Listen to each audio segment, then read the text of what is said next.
और स्मरण करते वे सब दोषों से मुक्त हो जाते हैं।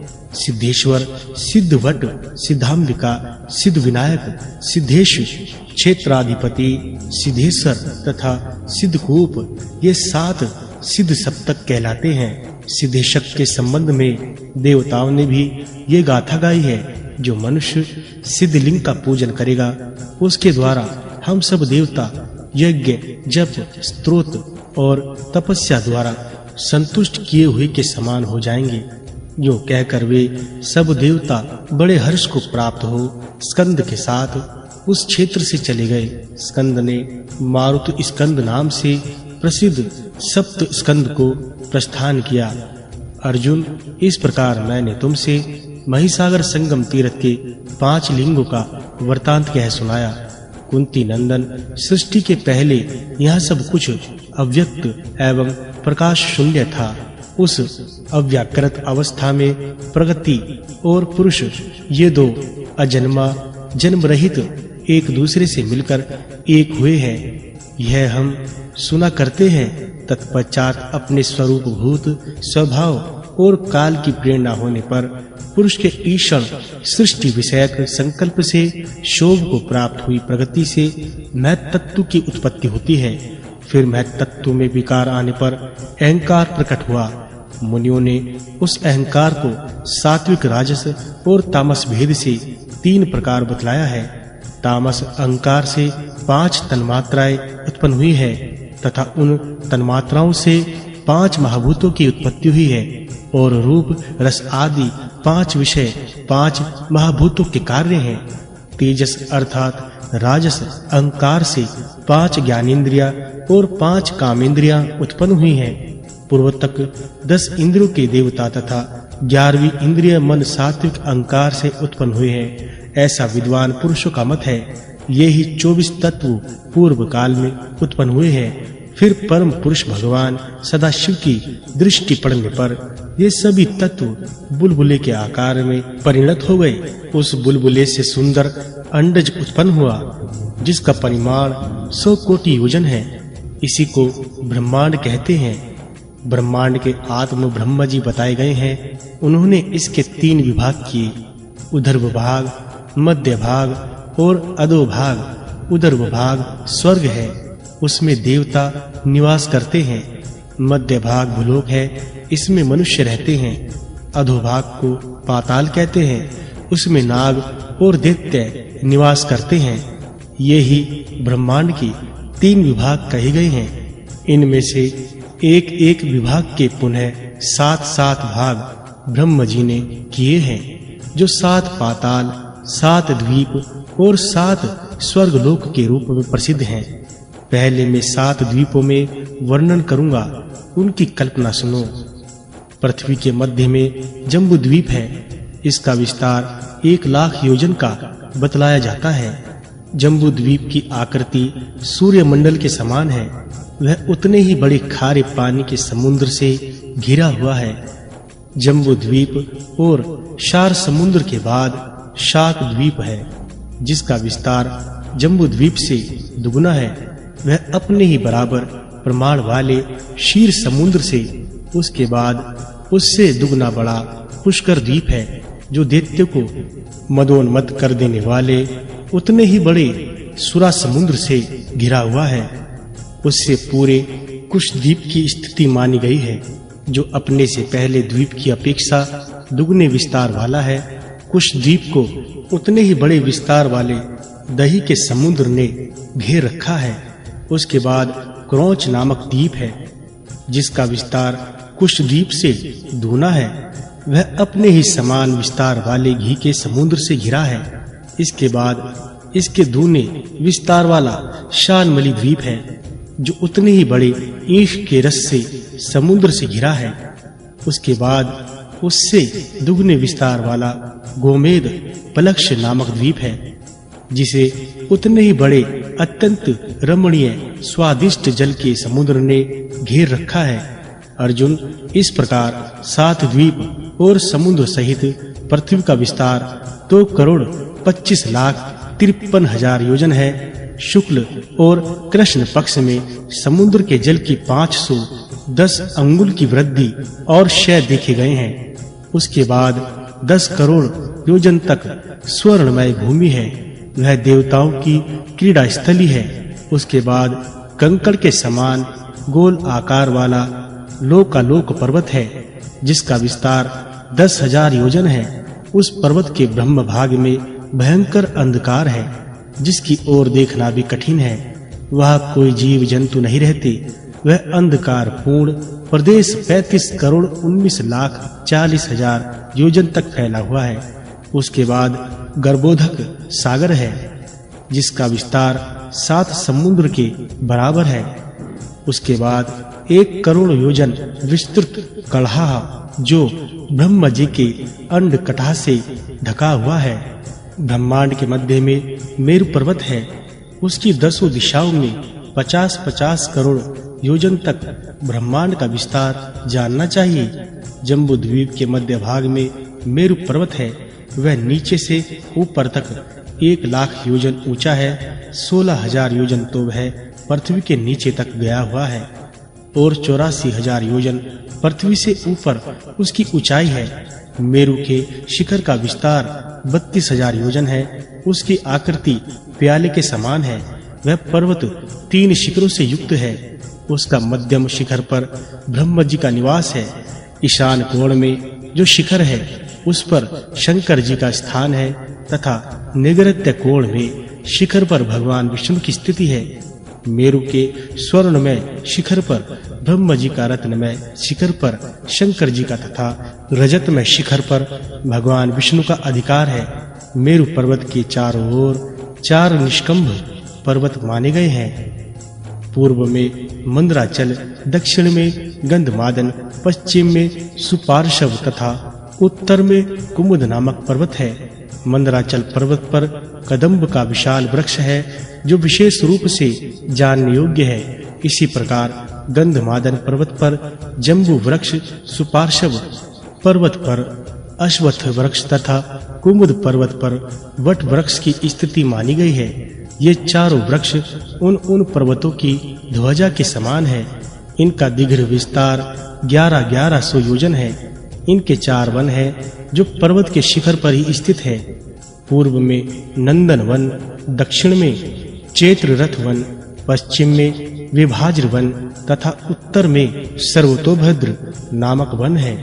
इन्हीं 4 वनों में 4 सरोवर भी हैं। पूर्व में अरुणोदक सरोवर, दक्षिण में मान सरोवर, पश्चिम में शीतोद सरोवर तथा उत्तर में महार्द नामक सरोवर है।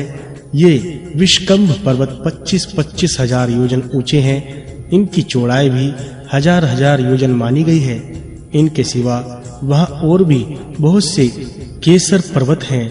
मेरुगिरी के दक्षिण दिशा में निषद, हेमकूट और हिमवान, ये 3 मर्यादा पर्वत हैं। इनकी लंबाई 1 लाख योजन और चौड़ाई 2000 योजन है। मेरु के उत्तर में भी 3 मर्यादा पर्वत है, नील, श्वेत और श्रृंगवान। मेरु से पूर्व मल्यवान पर्वत है और मेरु के पश्चिम गंधमादन पर्वत है। ये सभी पर्वत जम्बू द्वीप में चारों ओर फैले हुए हैं। गंधमादन पर्वत पर जो जम्बू का वृक्ष है, उसके फल बड़े-बड़े हाथियों के समान होते हैं। उस जम्बू के ही नाम पर उस द्वीप को जम्बू द्वीप कहा गया है। पूर्व काल में स्वयंभू नाम से प्रसिद्ध एक मनु हो गए हैं।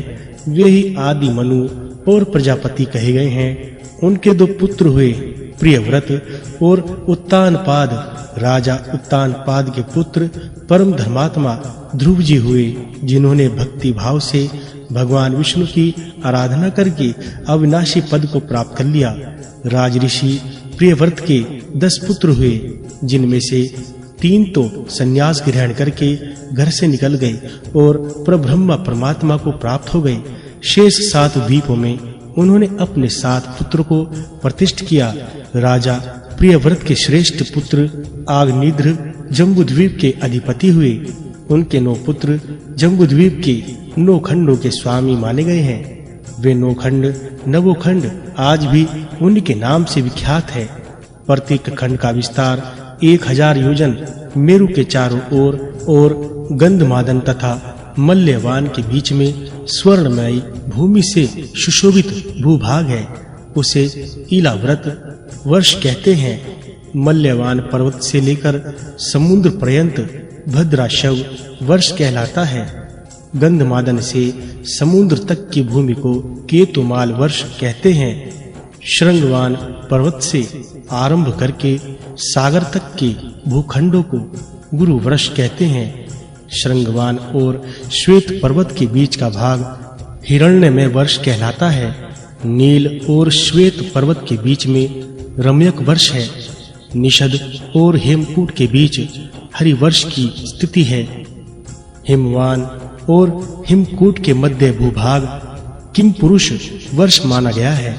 हिमालय से लेकर समुद्र तक के भूभाग को नाभि खंड कहते हैं। नाभि और कुरु ये दोनों वर्ष धनुष की सी आकृति वाले हैं। इनमें क्रमशः हिमवान और श्रृंगवान प्रत्यंचा के स्थान पर स्थित बताए गए हैं।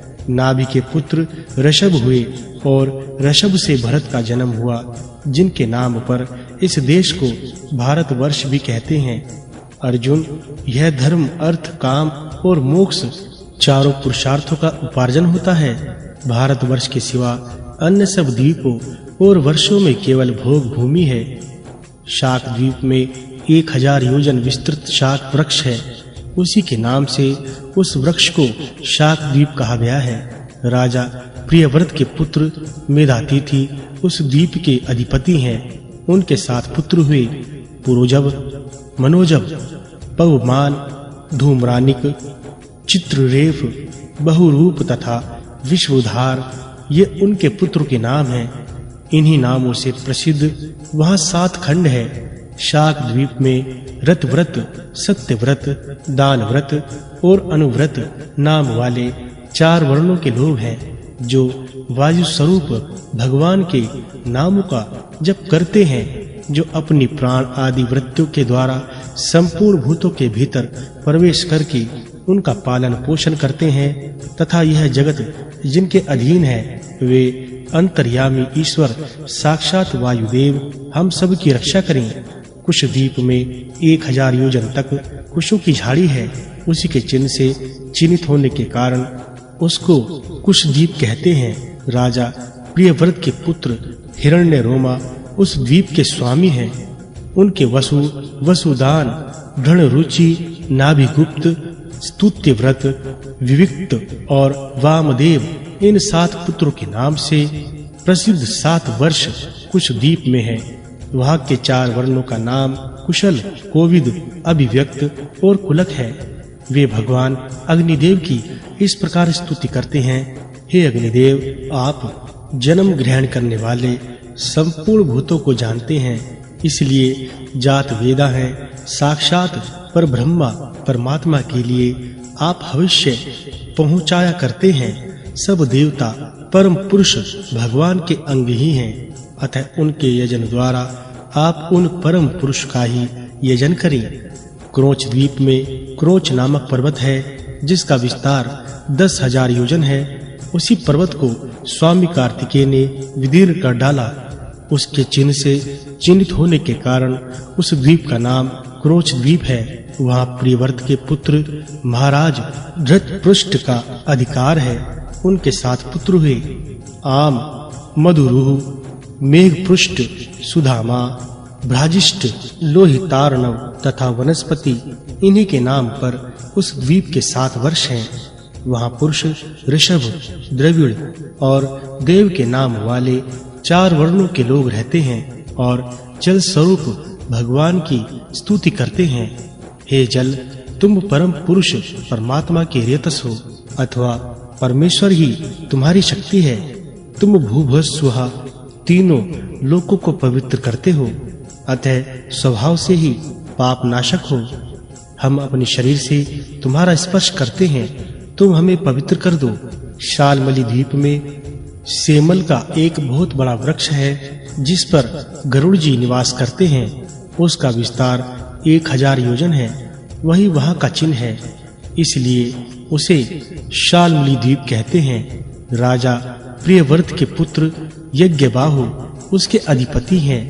उनके सुरोचन, सोमनस्य, रमणक, देववर्ही, पारिभद्र, आप्यान और अविज्ञात नाम वाले 7 पुत्र हैं, जिनके नाम पर वहां के 7 वर्ष प्रसिद्ध हैं। उस द्वीप में श्रुतधर, वीर्यधर, वसुंधर और ईशनधर नाम वाले 4 वर्णों के लोग भगवान सोम का यजन एवं स्तवन करते हैं, जो अपनी किरणों से कृष्ण और शुक्ल पक्ष में पितरों और देवताओं को अन्न वितरण करते वे भगवान चंद्रमा हम सब प्रजाओं के राजा हैं।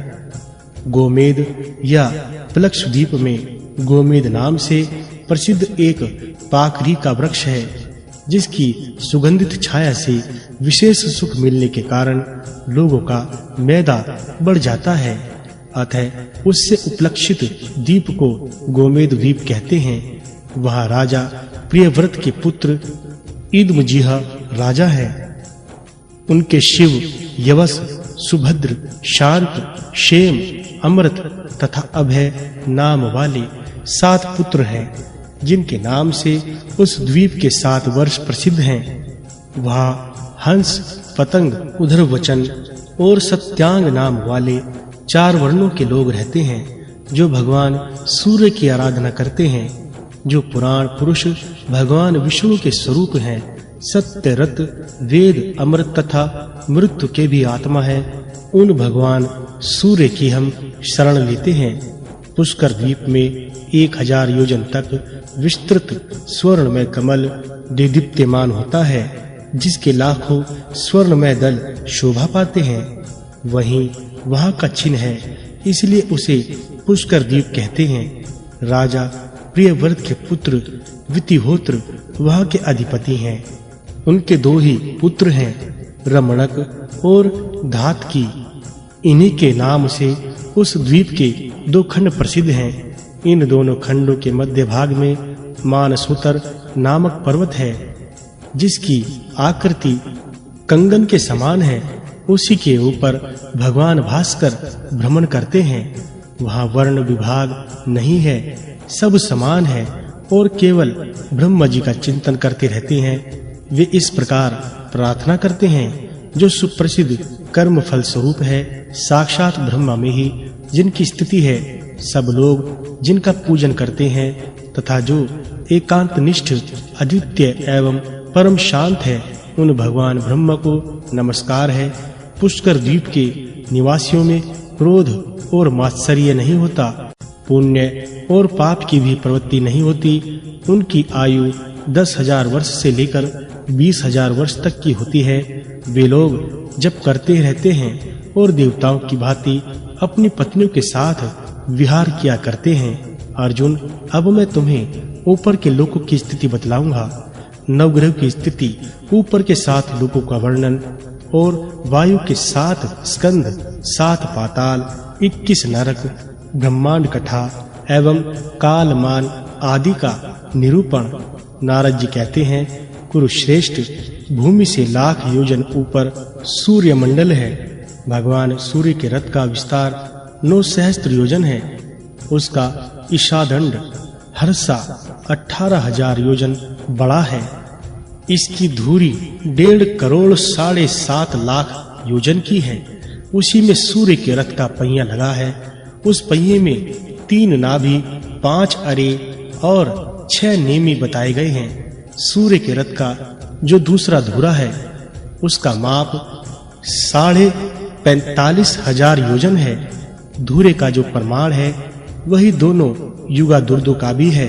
उस रथ का जो छोटा धुरा और युगार्ध है, वह ध्रुव के आधार पर स्थित है और दूसरे बाएं धुरे में जो पहिया लगा है, वह मानसोत्तर पर्वत पर स्थित है।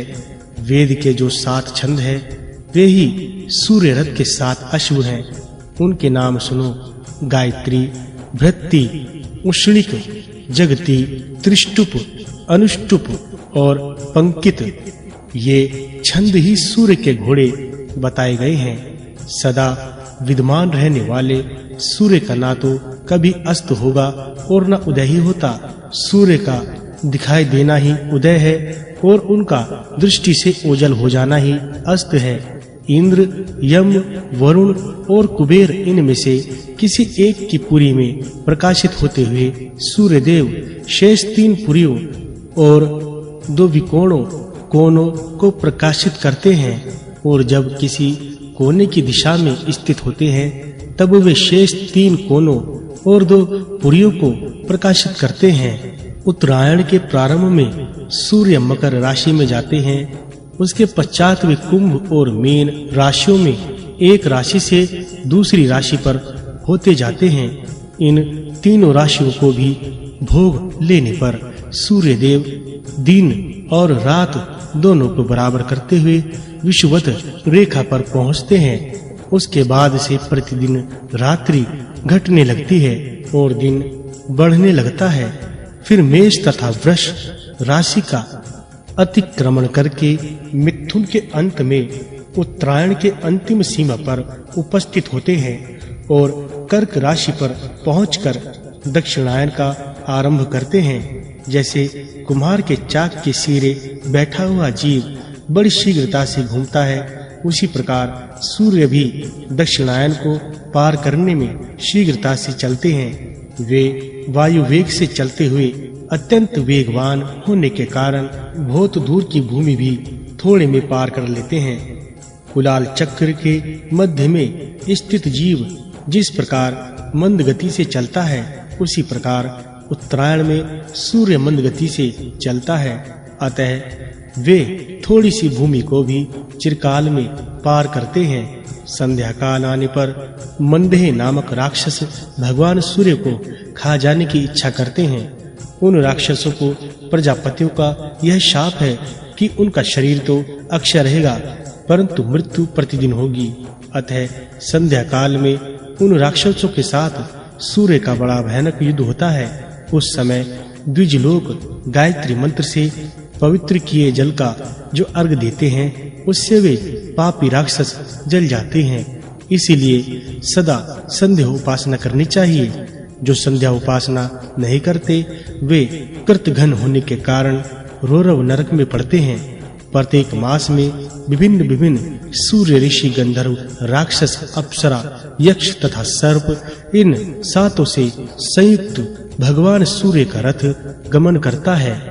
धाता, अर्यमा, मित्र, वरुण, विवस्वान, इंद्र, पूषा, सविता, भग, त्वष्टा तथा विष्णु ये 12 आदित्य चैत्र आदि मासों में सूर्य मंडल में अधिकारी माने गए हैं। सूर्य के स्थान से लाख योजन दूर चंद्रमा का मंडल स्थित है।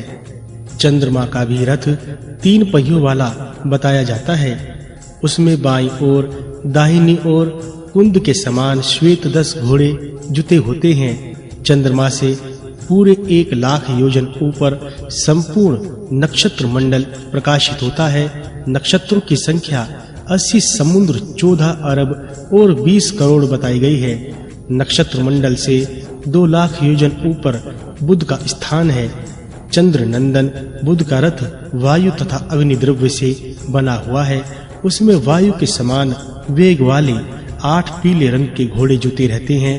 बुध से भी 2 लाख योजन ऊपर शुक्राचार्य का स्थान माना गया है। उनके रथ में भी 8 घोड़े जोते जाते हैं। शुक्र से लाख योजन ऊपर मंगल है।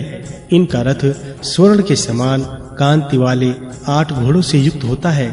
मंगल से 2 लाख योजन ऊपर देव पुरोहित बृहस्पति का स्थान माना जाता है।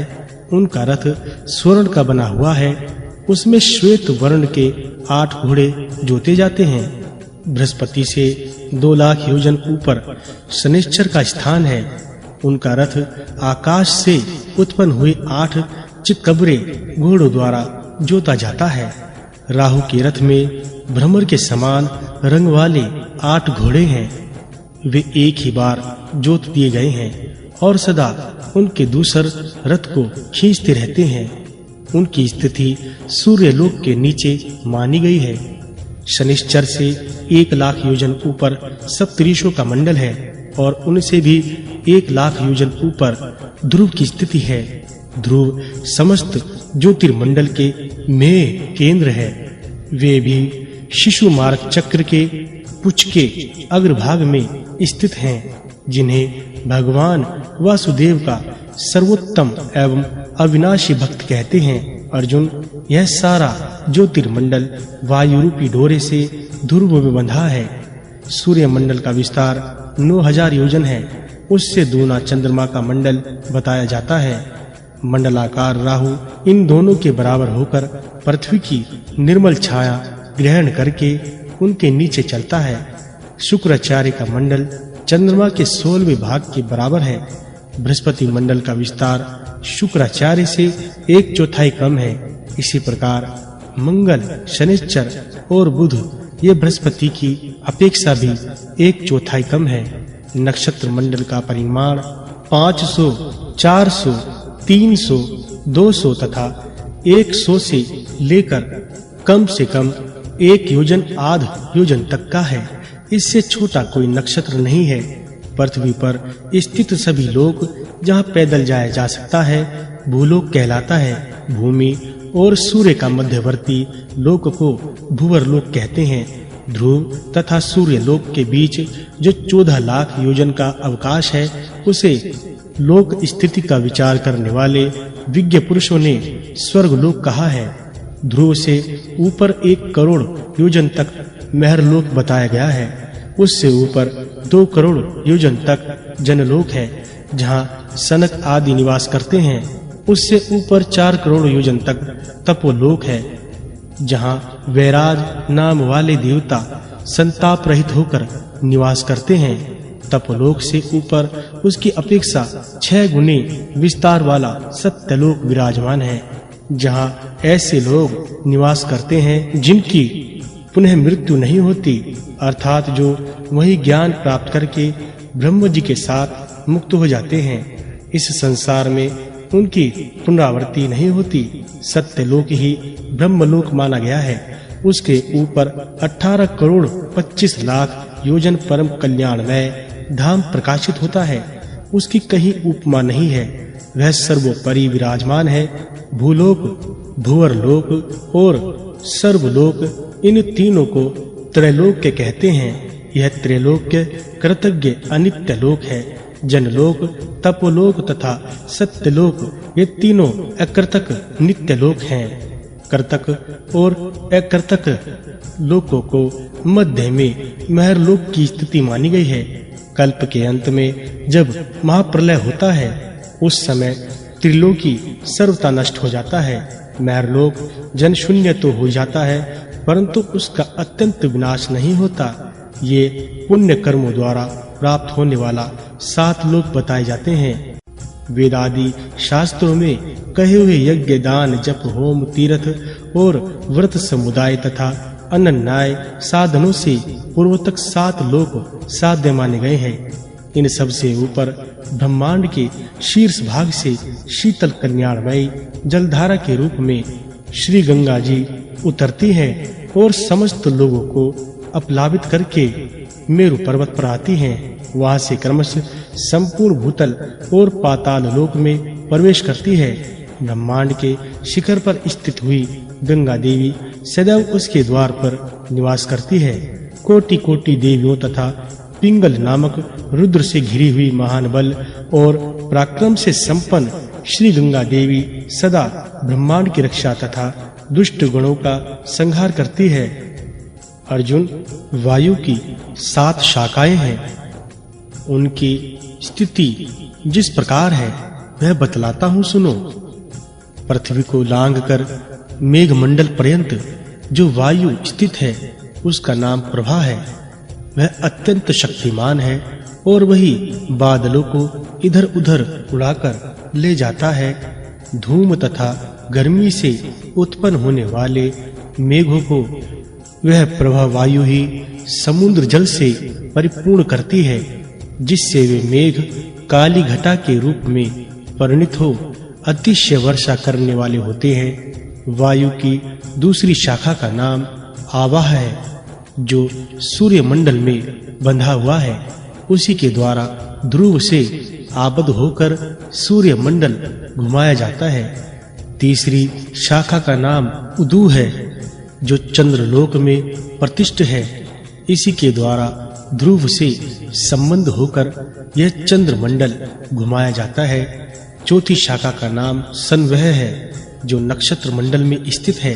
उसी के द्वारा वायुमयी डोरियों से ध्रुव में आबद्ध होकर संपूर्ण नक्षत्र मंडल घूमता रहता है। पांचवी शाखा का नाम विव है,